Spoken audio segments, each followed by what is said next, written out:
Bonjour, je m'appelle Karen Paquin. Je suis une joueuse de rugby qui occupe le poste de troisième ligne. Je suis aussi entraîneur-chef au CNDF. Puis aujourd'hui, on se parle parce que dans quelques jours, je m'envole pour la Coupe du monde.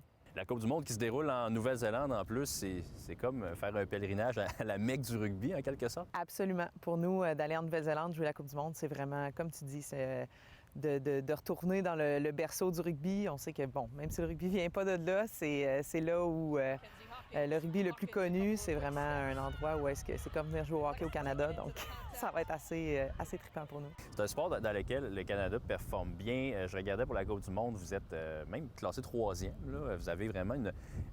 Pourquoi on n'en entend pas plus parler?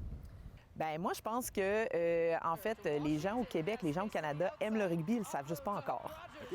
Parce qu'ils connaissent pas beaucoup le sport, mais c'est un sport qui est super dynamique, c'est un sport qui est agressif. Donc, je pense que les gens ici, là, sont vraiment faits pour ce sport-là. Ça gagne à être connu. Puis... Quand vous partez, mettons, un jeu, y a-tu un genre de corps arrière qui part le ballon? Ou bien c'est différent complètement le début d'un jeu au rugby? Là? Le drop-kick, ça se passe avec le ballon. Okay. Il faut qu'on fasse rebondir le ballon au sol.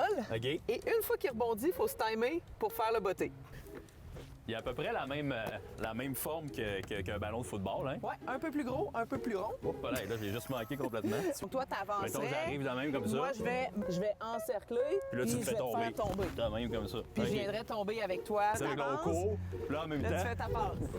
Grosse passe ballon, maman. Puis là, faut que tu te recules. OK, ouais, c'est ça. Ah, pas super. Là, pète pas ta clavicule. Non, ça devrait être correct, là. Fait que là, je m'en vais. Exactement. OK, pas super. Exactement. Excellent. Même à Québec, on pense aux performances du Rouge et Or sur le plan féminin, tout ça. Déjà, on sent qu'à Québec, il y a quelque chose qui se passe côté rugby. Hein? Moi, j'aime ça dire qu'on est en train de construire un empire à Québec parce que le rugby féminin est très, très fort. Puis, en fait, il y a beaucoup de filles qui veulent jouer. Il y a beaucoup d'athlètes qui se retrouvent dans ce sport-là. C'est souvent considéré comme étant le pendant féminin du football. Puis, on a déjà des grosses équipes là, qui sortent d'ici, donc c'est bien. Ça a été quoi le moment le plus exaltant de ta carrière, tes performances internationales? Le plus beau moment de ma carrière, ça remonte justement en 2014. C'était ma première Coupe du monde de rugby à 15. On était un petit peu, là, comme on dit, des underdogs. Il n'y a personne qui nous attendait là, sauf nous. On y croyait tellement. Puis on s'est rendu jusqu'en finale. La Coupe du monde approche à grands pas, on l'a dit en Nouvelle-Zélande. C'est quoi le programme? C'est quoi l'objectif pour Équipe Canada? Pour nous, on veut gagner.